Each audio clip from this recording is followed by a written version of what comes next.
როდესაც გავიგე რომ ნანუკას ფონდი ყადაყი დაედო ძალიან სამწუხაროა აქედან გამომდინარე ვერ შეძლეს ჩემი დახმარება და დავრჩი ასე დახმარების გარეშე 25 წლის ანა ნარსიას გადაუდებელი ოპერაცია სჭირდება. ახალგაზრდა ქალს გადაადგილება დახმარების გარეშე უჭირს. ხერხემალზე ოპერაცია თურქეთში უნდა გაიგეთოს. იმის მიუხედავად რომ სახლიც ბანკში ჩადეს და უამრავი ადამიანი დაეხმარა, საკმარისი თანხა ვერ მოაგროვა. დამატებით კიდევ 30,000 ლარი სჭირდება. მიმართა დასახმარებლად ნანუკას ფონდსაც, რომელიც მზად იყო რომ დაეფინანსებინა მკურნალობა, თუმცა ფონდს პროკურატურამ ყადაღა დაადო და ახლა ოპერაციისთვის საჭირო თანხას ახალგაზრდა ქალს ვეღარ გადაურიცხავს. ჩემი ხერხემალი აწובה გულმკერდ წყიფას და იწვევს მთქვის უკმარისობას. ვერ დავდივარ დამოუკიდებლად, ეხმარება მშობლები. ვარ წამლებზე დამოკიდებული და ექიმის თქმით მესაჭიროება სასწრაფო ოპერაცია, რადგან შეიძლება ხერხემალმა ვერ გაუძლოს და ასევე როგორც ფილმი დამიზიანოს და საავადმყოფოდ ძალიან ცუდად დასრულდეს. და აქედან გამომდინარე მივმართე ძალიან ბევრ ადამიანებს დასახმარებლად, ძალიან ბევრმა დამეხმარა, მაგრამ არ არის საკმარისი იმისთვის, რომ გავწავიდე და გავიკეთო ოპერაცია. 5 წლის დაჩი ფეიქრიშვილის ოჯახიც ნანუკას ფონდის დახმარების იმედად იყო. ბავშვს თვალის ძვლის გადანერგვა სჭირდება. თურქეთში ოპერაცია 15,000 დოლარი უჯდებათ, ამიტომ დასახმარებლად დაჩის ოჯახმაც ნანუკას ფონდს მიმართა, რადგან ჯანდაცვის სამინისტრომ დახმარება ვერ აღმოუჩინა.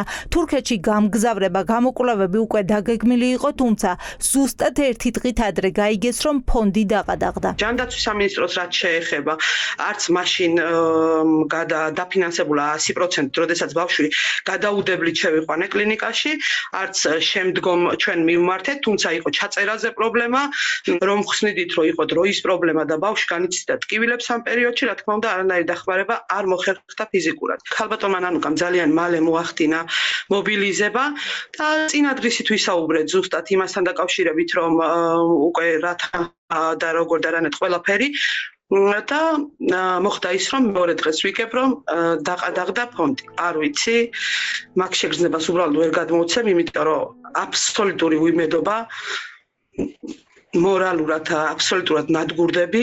დედები, რომლებსაც ახლა უკვე დაყადაღებული საქველმოქმედო ფონდები ეხმარებოდნენ, პროკურატურასთან 24 საათიან აქციებს აანონსებენ. თუ გაბიტაშვილის უწყება არ განმარტავს, რატომ ტოვებს მათ შვილებს ფონდების დახმარების გარეშე, უწყვეტი პროტესტი გარდაუვალია. რა უფრო პრიორიტეტია ამ ქვეყანაში ის, რომ საწვიმრები დაარიგა ნანუკა ჟორჟოლიანმა და ამიტომ დაყადაღდა ფონდი, როგორც ჩემამდე ინფორმაცია მოდის თუ ბავშვი, რომელიც რეანიმობილს ელოდება, რომ გადარჩეს. 30 მარტამდე ველოდებით სახელმწიფო მიიღოს გადაწყვეტილება უწყვეტს ჩვენს ბავშვებს დაფინანსებებს, გზავრობის და ასე შემდეგ, თუ მოხსნის ყადაღას, თუ ჩვენ პასუხებს ამ ერთ კვირაში ვერ მივიღებთ და ეს არ არის ულტიმატუმი, ეს არის თხოვნა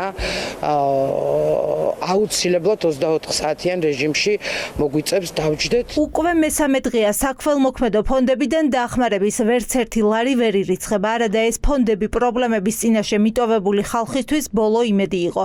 ასე მოხდა გურიაში სტიქიის დროსაც, როდესაც თოლში ჩარჩენილ ხალხთან წამალი და საკვები ნანუკას ფონდის დაფინანსებულ მოხალისეებს მიჰქონდათ.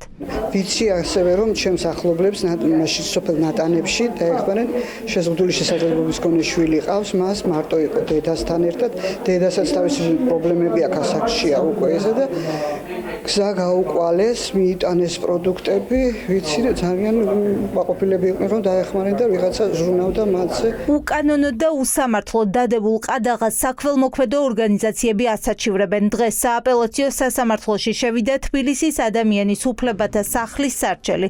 სამოქალაქო ორგანიზაცია, რომელიც მოქალაქეებს კოლოსალური რაოდენობის ჯარიმების გადახდაში ეხმარება, ითხოვს ყადაღის მოხსნას და გამოძიების შეწყვეტას. ამათ განაცხადი ჯარიმების დაფარვის შესახებ გაკეთებულებს 100-მდე პირს, რომლებსაც ჯარიმის გადაუხდელობის შემთხვევაში ემუქრება ქონების დაყადაღება და ჩვენ ვერ ვახერხებთ ახლა ამ ჯარიმების გადახდას, რადგან ჩვენი ანგარიშები არის დაყადაღებული. პროკურატურის მიერ წარმოებული გამოძიება ასევე ყადაღის დადების შესახებ მიღებული უკანონო გადაწყვეტილება და გაჩნდება არის გაუცნობელები და უკანონო. ეს არის ქართული ოცნების არალეგიტიმური რეჟიმის კიდევ ერთი მიზანმიმართული შეტევა უფლებადაცვით ორგანიზაციებსა და უფლებადამცველებზე. დაყადაღებასთან დაკავშირებით სასამართლოს დადგენილება ჯერჯერობით ყველა ფონდს არ ჩაბარებია. ისინი სამართლებრივი გზებით ბრძოლას აანონსებენ, რადგან თვლიან, რომ ივანიშვილის რეჟიმი მათ სოლიდარობის გამოსჯის.